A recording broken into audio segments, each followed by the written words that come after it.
নমস্কার বন্ধুরা। আজকে মোটিভেশনাল চ্যানেলে আমাদের জীবনের একটা মৌলিক সত্য বা কঠিন সত্য নিয়ে আমি আজকে আলোচনা করব। জীবনের একটা মৌলিক সত্য হলো যে সবাই সুখী থাকতে চায়, কেউ দুঃখী থাকতে চায় না। এটা আমাদের নিজস্ব ব্যক্তিগত অভিজ্ঞতা থেকে সহজেই আমরা বুঝতে পারি। কিভাবে কেউ সমস্যা এবং দুঃখ চায় না, তা সত্ত্বেও সব ধরনের সমস্যা সারা জীবন অজান্তে ঘটতে থাকে আমাদের জীবনে। আসলে আমরা যতই সেগুলো এড়ানোর চেষ্টা করি না কেন, সেগুলি ঘটতে থাকে। আমাদের দৈনন্দিন জীবনে কোনো সমস্যার সম্মুখীন হই, সাধারণত আমরা সেটার মোকাবিলা করার যথাসাধ্য চেষ্টা করি। তবে একের পর এক এই ধরনের সমস্যার মোকাবিলা করা একটা অন্তহীন কাজ। তাই বুদ্ধ যখন বোধি লাভ করেছিলেন, তিনি বুঝতে পেরেছিলেন যে জীবন সম্পর্কে বেশ কিছু তত্ত্ব রয়েছে যা প্রত্যেকের ক্ষেত্রে সর্বত্র সত্য। আমরা এগুলিকে চার আর্য সত্য বলি। যে প্রথম সত্যকে বুদ্ধ উপলব্ধি করেছিলেন এবং যার ওপর উপদেশ দিয়েছিলেন, সেটা হলো সত্য সমস্যা। দুঃখ সত্য, যেটা আমরা সকলেই সম্মুখীন হই, এবং আসলে আমরা নিজেরাই ওই সমস্যাগুলি আমরা আমাদের উৎপত্তিকে স্থায়ী করি। আমরা যদি নিজেদের জন্যে আরও বেশি সমস্যা সৃষ্টি করা বন্ধ না করি, তাহলে সেগুলি কখনো উৎপন্ন হওয়া বন্ধ হবে না। এইভাবে প্রথম পদক্ষেপটি হলো প্রকৃত দুঃখ সত্য কী সেটাকে সঠিকভাবে চিহ্নিত করা। তাহলে সুখ দুঃখের উত্থান এবং পতনটা কী? সমস্যা এবং দুঃখ অনেক প্রকারের হয়, যেগুলির আমরা সম্মুখীন হই। জীবন হতাশাজনক এবং চাপপূর্ণ হতে পারে। আমরা নিজেদের জন্যে সুখী জীবন তৈরি করতে কঠোর পরিশ্রম করি, কিন্তু প্রায়শই বিষয়গুলি আমাদের আশানুরূপ ফলীভূত হয় না। আমাদের সাথে এমন কিছু ঘটে যা আমরা কখনোই আশা করে থাকি না। যেমন আমাদের সম্পর্ক খারাপ হয়ে যায়, মানুষ আমাদের সাথে খারাপ আচরণ করে, আমরা অসুস্থ হয়ে পড়ি, আমাদের চাকরি হারিয়ে ফেলি ইত্যাদি। আমরা যতই এই ঘটনাগুলি এড়ানোর চেষ্টা করি না কেন, কোনোভাবে সেগুলি ঘটতেই থাকে। প্রায়শই আমরা সেগুলি নিয়ে হতাশাগ্রস্ত হয়ে পড়ি অথবা সেগুলোকে উপেক্ষা করার চেষ্টা করি, কিন্তু সাধারণত সেটা বিষয়গুলিকে আরও খারাপ করে তোলে। ফলে আমরা আরও বেশি দুঃখী হয়ে পড়ি। এমনকি আমরা যখন কোনো সুখ অনুভব করতে সফল হই, সেই সুখের সাথেও একটা সমস্যা জড়িয়ে থাকে। এটা স্থায়ী হয় না, এটা কখনোই আমাদের সন্তুষ্ট করে না, এবং তাই আমরা আরও বেশি পেতে চাই। আসলে আমরা এই আরও এর জন্যে অনেক সময় এবং শক্তি ব্যয় করি। আমরা যখন সোশ্যাল মিডিয়ায় সামান্য একটা সেলফি পোস্ট করি, তখন আমাদের মনোভাবের কথা একবার ভাবুন। প্রতিবার আমরা যখন সুখের সামান্য ডোপামিন এর রাশি সহ একটা লাইক পাই, সেটা কত সময় ধরে স্থায়ী থাকে? আমরা আরও বেশি লাইক পেয়েছি কিনা সেটা দেখার জন্যে কত তাড়াতাড়ি চেক করি, আর যখন সেখানে অনেকগুলি লাইক না থাকে, তখন আমরা কতটা ভয়ানক অনুভব করি। এটাই তো দুঃখ, তাই না? আমরা আমাদের শরীর এবং মনকে চিরস্থায়ী করে তুলি, যার মাধ্যমে আমরা উত্থান পতন অনুভব করি। সুতরাং জীবনে সবসময় উত্থান এবং পতন হতেই থাকে। কখনো কখনো আমরা সুখী হই এবং দুর্দান্ত অনুভব করি, আবার কখনো কখনো আমরা দুঃখী বা অসুখী হই। প্রায়শই আমরা শুধু বলি এটাই জীবন, এবং পরিস্থিতির গভীরতার দিকে তাকাই না। তবে আসলে আমরা আমাদের জীবনকে কি এইভাবেই দেখতে চাই? পরের মুহূর্তে আমরা কেমন অনুভব করব সেটা কখনো না জেনে। সৌভাগ্যবশত বুদ্ধ বিষয়টা গভীরভাবে উপলব্ধি করেছিলেন এবং সব কিছুর অন্তর্নিহিত আসল সমস্যাটির কথা খোঁজ করেছিলেন। আসল সমস্যা অর্থাৎ দুঃখ সুখ হলো আমাদের কাছে যে ধরনের শরীর এবং মন আছে সেটাকে বোঝায়। যে শরীর এবং মন আমাদের কাছে আছে সেটা হলো আধার, যার মাধ্যমে আমরা এই উত্থান এবং পতন অনুভব করে থাকি, যা চুম্বকের মতো আকর্ষণ করে রাখে।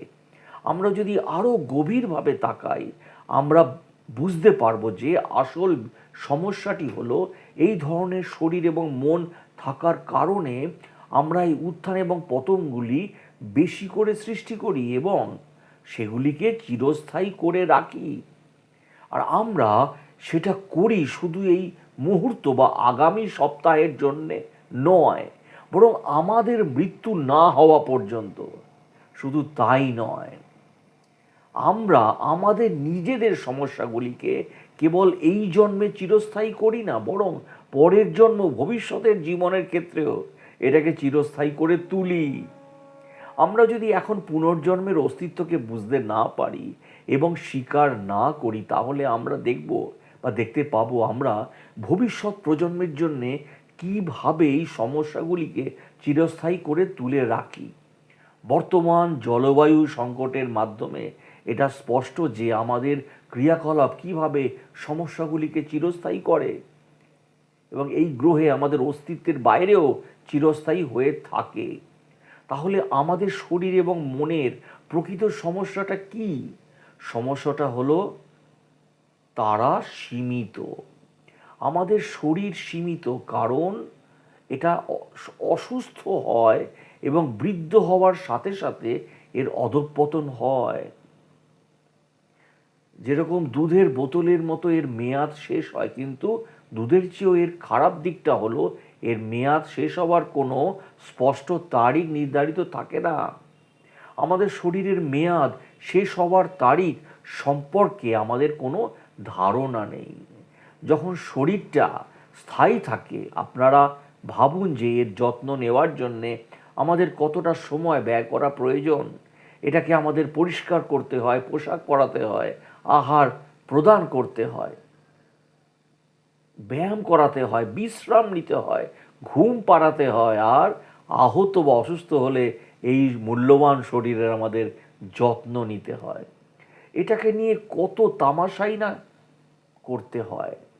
একজন মহান ভারতীয় সুন্দরভাবে বলেছেন যে আমরা সকলেই আমাদের শরীরের দাস। আমাদের আবেগ অনুভূতি সহ আমাদের মনও সীমিত। আমাদের মনকে শিক্ষণ এবং প্রশিক্ষণ দিতে হয়, কিন্তু তারপরেও এমন অনেক কিছু অবশিষ্ট রয়ে যায় যা আমরা বুঝতে পারি না। আমরা কোনো কিছুর পূর্ণ চিত্র দেখতে পাই না। উদাহরণস্বরূপ বৈষয়িক উষ্ণতা, কৃত্রিমতা, কৃত্রিম বুদ্ধিমত্তা, রোবোটিক্স, অন্তর্জালিক তথ্য পরিবেশ, ভার্চুয়াল রিয়ালিটি, এনভায়রনমেন্ট ইত্যাদির পরিণতি আমাদের দৈনন্দিন জীবনে যা ঘটছে সেটা তো ছেড়েই দিন। আর এর থেকেও আরও খারাপ হলো আমাদের শরীরের মতো মনও আমাদের বার্ধক্যের সাথে ক্ষয়প্রাপ্ত করে। যেমন আমাদের স্বল্পমেয়াদী স্মৃতিশক্তির অবসান ঘটে এবং আমাদের মন আরও ধীরে ধীরে কাজ করতে লাগে আর আমরা সহজেই বিভ্রান্ত হয়ে পড়ি। এসব কিছুরই ওপরে আমাদের অনুভূতিগুলি সহজেই আঘাত পায় এবং আমাদের আবেগগুলি হিংস্র হয়ে ওঠে, যা আমাদের স্পষ্টভাবে চিন্তা ভাবনা করতে বাধ্য করে।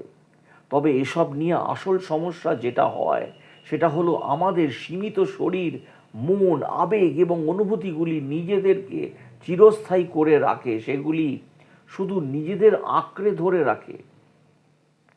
তাই সুখ দুঃখ সত্যের চারটি বৈশিষ্ট্যকে আমাদের সীমিত শরীর দ্বারা উদাহরণ প্রস্তুত করাতে হয়। প্রথমত, যে কখনো কখনো আমরা সুস্বাস্থ্যের মধ্যে থাকি এবং ভালো অনুভব করি, তবে একটু সামান্যতম জিনিস আমাদের শরীরের ভারসাম্য হারিয়ে ফেলতে পারে।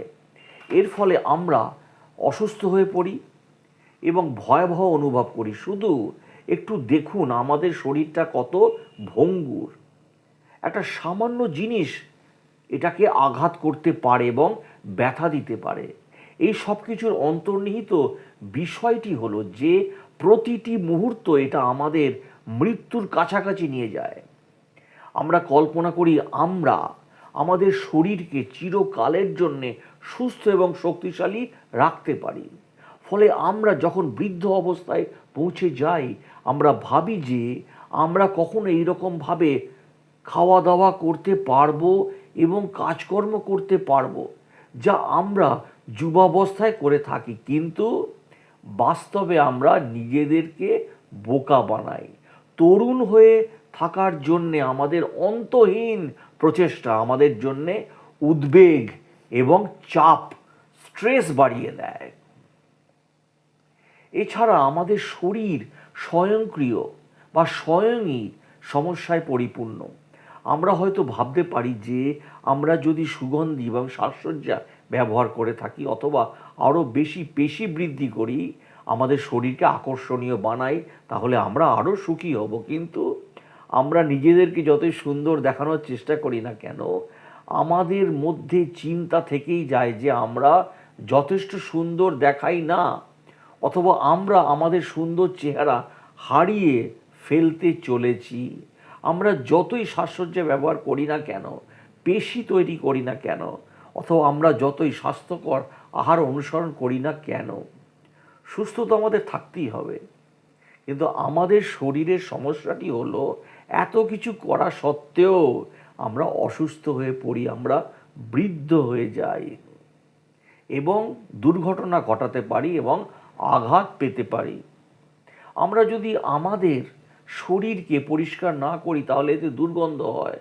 দাঁত না মাজলে যেমন দাঁতের প্রবলেম হয়, আমাদের শ্বাসকষ্ট হতে পারে, আমাদের অনেক কিছু ক্ষতি হতে পারে। তাই জীবনে, বাস্তব জীবনে অন্যরা আমাদের শরীর ছাড়া আর কিছুই দেখতে পায় না, এটাই সত্য। তাই আমাদের সীমিত শরীর হলো দুঃখ সত্যের উদাহরণ, যেটা বা সেটা অনিত্য এবং সমস্যাযুক্ত। আর আমরা এর থেকে বিচ্ছিন্ন হতে পারি না বন্ধুরা, এবং অন্যরা এটাকে যেমন দেখতে পায় এটা বাস্তবে এমনই থাকে, তাতে আমরা পছন্দ করি বা না করি তাতে কিছু যায় আসে না। এই ধরনের শরীর থাকাটা যথেষ্ট সমস্যায় পরিপূর্ণ। কিন্তু বৃদ্ধ হয়েছেন বলে বৃদ্ধ হয়েছেন কিন্তু বুদ্ধ বলেছেন যে আমাদের দুঃখ সত্যকে চিনতে হবে। আর সেটা হলো আমরা এমন একটি শরীরকে জীবন থেকে আজীবন পর্যন্ত চিরস্থায়ী করে রাখি, যার ফলে আমরা আপাত দৃষ্টিতে অবিরাম পুনরাবৃত্তভাবে ঘটতে থাকা দুঃখচক্র এবং অতৃপ্ত যেটা পরিতোষ এবং সুখ দুঃখ ভোগ করার ভিত্তি